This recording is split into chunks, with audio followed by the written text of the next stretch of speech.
April 1 విడుదల సినిమాలో ఒక పాట ఉంటుంది. ఆ పాటలో ఏం చెప్తారంటే, ఆ పాటలో సిరివెన్నెల సీతారామ శాస్త్రి గారు నిజంగా ఒక్కటే నిజం, రహస్యం తెలిసే క్షణం, ప్రపంచం పరమ వికృతం, ముసుగు తీసి చూస్తే, అసత్యం సహజ సుందరం, అనంతం దాని వైభవం, అబద్ధం కరిగిపోయినా బ్రతుకు సాగదంతే అంటారు. ఈ 4 లైన్లలోనే ఈరోజు తెలుగుదేశం పార్టీ ఏపీలో అప్పుల మీద చేసిన ప్రచారం మొత్తం ఈ 4 లైన్లలోనే కనిపిస్తుంది.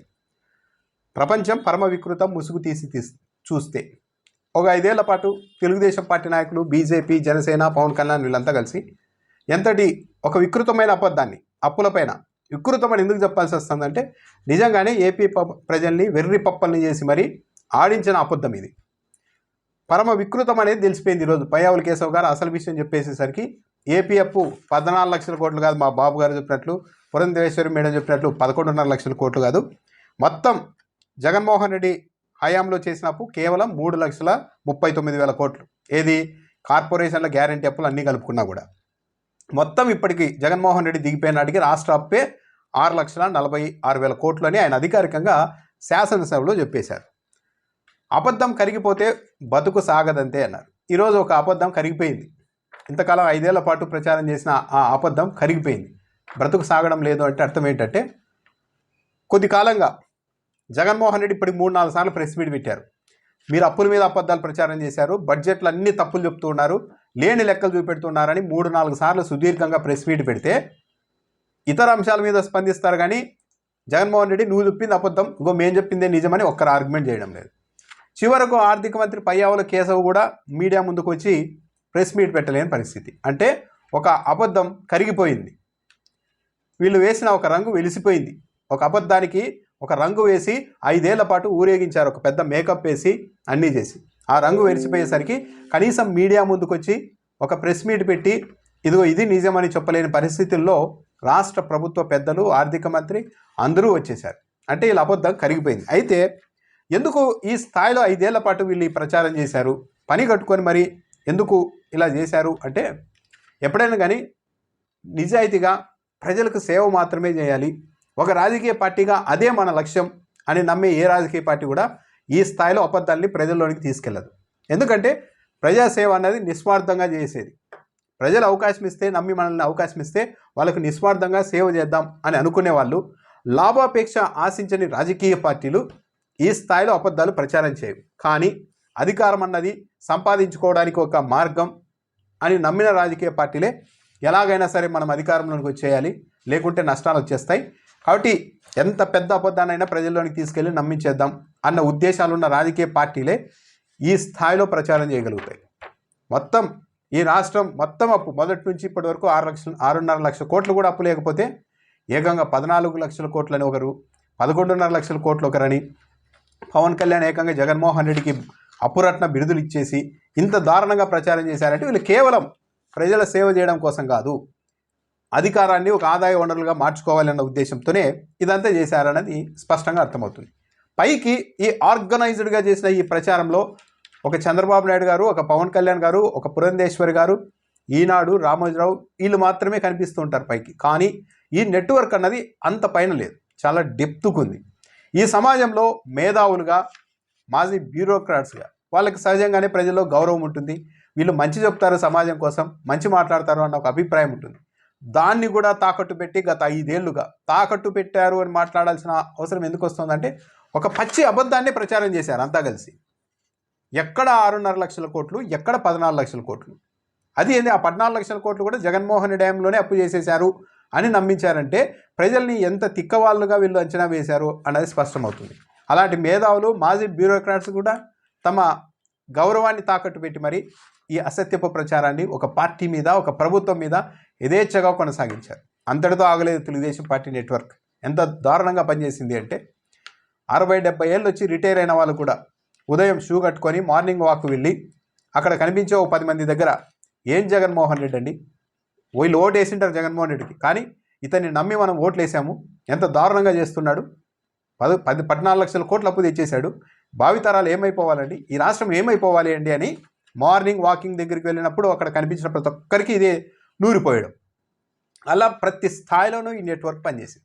అయితే ఈ 9 నెలల్లో వచ్చిన మార్పు ఏంటంటే, ఎవరైతే ఎన్నికలకు ముందు జగన్మోహన్ రెడ్డి అలాంటోడు ఇలాంటోడు అన్ని లక్షల కోట్లు అప్పు చేశాడు అంటూ ఇలా వెళ్ళిన ప్రతి చోట ప్రచారం చేసిన ఆ వ్యక్తులు ఇప్పుడు సైలెంట్ మోడ్లో ఉన్నారు. ఎందుకున్నారు అంటే సిటీల్లో సంగతి వేరే, కానీ పల్లెల్లో అలాంటి వాళ్ళు వెళ్ళి బయటికి వెళ్ళి ఇవే మాట్లాడారనుకోండి, పల్లెల్లో ఎదురుదాడి చేస్తారు అవతల వాళ్ళు కూడా. సరే అబ్బా, మీరు ఇంత గొప్పగా చెప్పావు చంద్రబాబు నాయుడు గురించి మొన్నటి వరకు, కానీ ఈరోజు చేస్తున్నది ఏంది? పయ్యావుల కేశవే చెప్తున్నారు కదా, మీ పయ్యావుల కేశవ్ గారే చెప్తున్నారు కదా, అసలు జగన్మోహన్ రెడ్డి హయాంలో చేసిన అప్పు కేవలం 3 లక్షల కోట్లు, అది కార్పొరేషన్లతో కలిపి ఎంత కలిపినా కూడా 3,39,000 కోట్లే అంటున్నారు. మీరేమో 14 లక్షల కోట్లని మమ్మల్ని అందరినీ ఎరుపప్పలు చేశారు కదా అని ఎక్కడ నిలదీస్తారో, ఎక్కడ ఈ 9 నెలల్లో జరిగిన వ్యవహారాలపైన ప్రశ్నిస్తారో అని వాటికి సమాధానం చెప్పే పరిస్థితి లేక తెలుగుదేశం పార్టీ వీరాభిమానులు కూడా సైలెంట్ మోడ్లో ఉన్నారు. ఎక్కడ కూడా పల్లెల్లో నలుగురి దగ్గరికి వెళ్ళి చర్చించడం లేదు. అయితే ఈ అప్పుల గురించి ఈ స్థాయిలో ఎందుకు ప్రచారం చేయాల్సి వచ్చింది అంటే, జగన్మోహన్ రెడ్డి తాను అధికారంలోకి వచ్చిన తర్వాత ఈ నవరత్నాలకు సంబంధించిన పథకాలన్నీ ఒక పద్ధతి ప్రకారం అమలు చేస్తూ వచ్చారు. జగన్మోహన్ రెడ్డి ఈ పథకాలని ఇంత ఈజీగా ఇలా అమలు చేసుకుంటూ వెళ్తే మనకు రాజకీయ భవిష్యత్తుకు ఇబ్బంది వస్తుందని గమనించి దీన్ని ఎలా కౌంటర్ చేయాలి, ఎలా జగన్మోహన్ రెడ్డి ఇస్తున్న ఈ పథకాలన్నింటినీ వీక్ చేయాలి, ప్రజల్లో వాటి మీద వ్యతిరేక భావన ఎలా తీసుకురావాలి అని మేధోమథనం చేసినప్పుడు వచ్చిన ఆలోచనే అప్పులపైన అసాధారణ స్థాయిలో అబద్ధపు ప్రచారం అన్న కాన్సెప్ట్. ప్రతి ఒక్కరి దగ్గరికి వెళ్ళడం, జగన్మోహన్ రెడ్డి మీకేమో పథకాలు ఇస్తున్నారని ఆనందపడుతున్నాం, కానీ మొత్తం లక్షల కోట్ల అప్పు తెచ్చారంట, ఇప్పటికే 14 లక్షల కోట్ల అప్పు తెచ్చేశాడంట. ఇలా అప్పులు తెచ్చి డబ్బులు పంచుకుంటూ వెళ్తే ఎంతకాలం ఉంటుంది, మన పిల్లల భవిష్యత్తు ఏంటి, మన భవిష్యత్తు ఏంటి అని ఇలా నూరి పోస్తూ అనేక వర్గాల్లో వ్యతిరేకత తీసుకురాగలిగారు. ఎందుకు? జగన్మోహన్ రెడ్డి నవరత్నాలకి కౌంటర్ చేయడానికి మరో దారి లేక ఆ పని చేస్తూ వచ్చారు. అయితే వైఎస్ఆర్ కాంగ్రెస్ పార్టీ వాళ్ళు మేము చేతల్లో అన్నీ చెప్పినవన్నీ చేస్తున్నాం కాబట్టి ప్రజలు మమ్మల్నే నమ్ముతారు, ప్రజలు చాలా తెలివైన వాళ్ళు, వీళ్ళ ప్రచారాన్ని నమ్మరు, చంద్రబాబు నాయుడికి క్రెడిబిలిటీ లేదు, ఆ మీడియా వాళ్ళు సంగతి అందరికీ తెలిసిపోయింది కాబట్టి ఎవరు నమ్మరు అన్న ఉద్దేశంతో వైఎస్ఆర్ కాంగ్రెస్ పార్టీ అయితే అధికారంలో ఉన్నప్పుడు వీటన్నింటినీ కౌంటర్ చేయడంలో నిర్లక్ష్యంగా వ్యవహరించింది అన్నది కూడా వాస్తవం.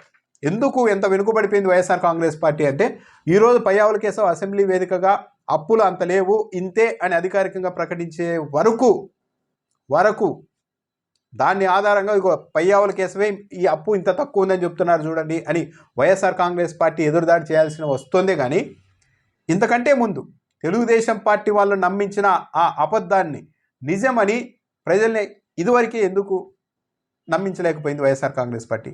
నమ్మించడం కాదు, ఎందుకు చెప్పలేకపోయింది అంటే, ఎక్కడో ఏదో ఒక వ్యవస్థలో వైఎస్ఆర్ కాంగ్రెస్ పార్టీ వెనుకబడింది. అసాధారణ స్థాయిలో నెగిటివ్ ప్రచారం జరుగుతున్నా కూడా దాన్ని కౌంటర్ చేయడంలో ఎక్కడో వెనుకబడుతోంది. అక్కడ మాత్రం వైఎస్ఆర్ కాంగ్రెస్ పార్టీ ఇక ముందునైనా జాగ్రత్తగా ఉండాల్సిన అవసరం అయితే కనిపిస్తోంది.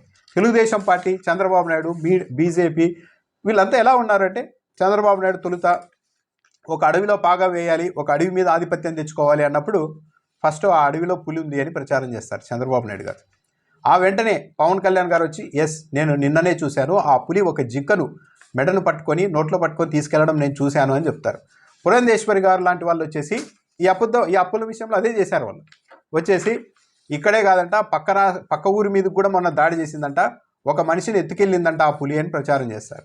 ఆ ప్రచారం దెబ్బకి ఇంకెవరు కూడా ఆ అడవిలోనికి వెళ్ళకూడదు, పూర్తిగా ఆధిపత్యం అన్నది మనకి రావాలి అని ఇలా ఆర్గనైజ్డ్గా ఒకరి తర్వాత ఒకరు ఒక అబద్ధాన్ని నమ్మించేందుకు సర్వశక్తులు ఒడ్డుతూ ఒక సమూహంలాగా ఆ సమూహానికి ఉన్న క్రెడిబిలిటీని, వాళ్ళ హోదాలకున్న విలువని అన్నింటినీ తాకట్టు పెట్టి ఒక అబద్ధాన్ని నిజంగా నమ్మించి ప్రజల్ని తప్పుదోవ పట్టించడంలో తెలుగుదేశం పార్టీ వాళ్ళు విజయవంతమయ్యారు, ఇప్పటికీ కూడా విజయవంతం అవుతూ ఉన్నారు.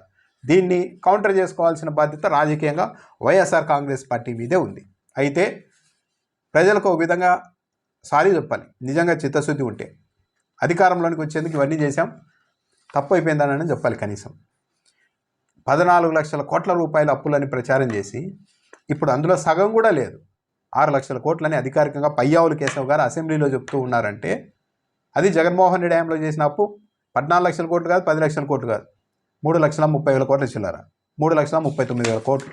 ఇంత వేరియేషన్తో లక్షల కోట్లతో, అంటే 14 లక్షల కోట్లు అంటే దాదాపు 10 లక్షల కోట్లు ఎక్కువ చేసి జగనే అంత అప్పు చేశారని ఒక అసత్య ప్రచారాన్ని ప్రజల మీద రుద్ది అధికారాన్ని తెచ్చుకున్నారు. ఇది గొప్ప విషయం అవుతుందా, బాధపడాల్సిన అవసరం అవుతుందా? అంత సుదీర్ఘ రాజకీయ పార్టీ, అంత సుదీర్ఘ చరిత్ర ఉన్న ఒక రాజకీయ పార్టీ చివరకు ఇలాంటి అబద్ధాలు ప్రజలకు చెప్పి అధికారంలోనికి రావాల్సిన పరిస్థితి ఎందుకు వచ్చిందో ఒకసారి తెలుగుదేశం పార్టీ నాయకత్వం కూడా సమీక్షించుకోవాలి.